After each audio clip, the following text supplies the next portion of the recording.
In an average bustling city, there lived a cat named Holmes, named after the famous detective.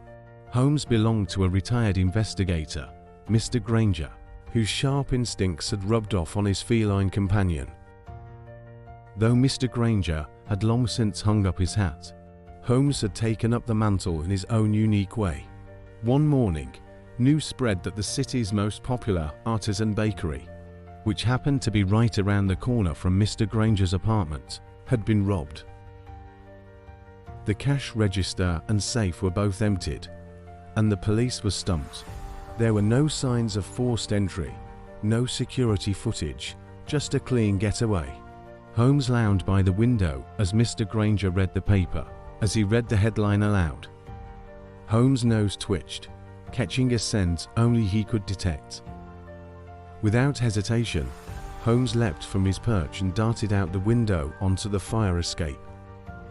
Mr. Granger, used to the cat's unusual behavior, followed closely behind. Holmes weaved through the town's winding streets, his nose leading the way, until he stopped outside a dingy used mattress store.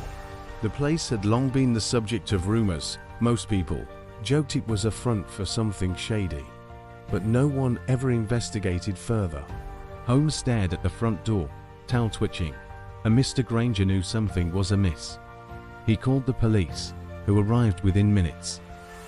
The officers, curious but skeptical, decided to investigate the shop. What they found was more than just the stolen bakery money. Behind a door marked "Employees Only" was an illegal operation, dealing in counterfeit goods and laundering money. The owner, caught completely off guard, was arrested on the spot. Word quickly spread. The bakery heist case had been cracked not by a seasoned detective, but by Holmes, the cat with the sharpest nose in town. From that day on, the people of the city knew that when crime struck, they had an unlikely but brilliant sleuth on the beat.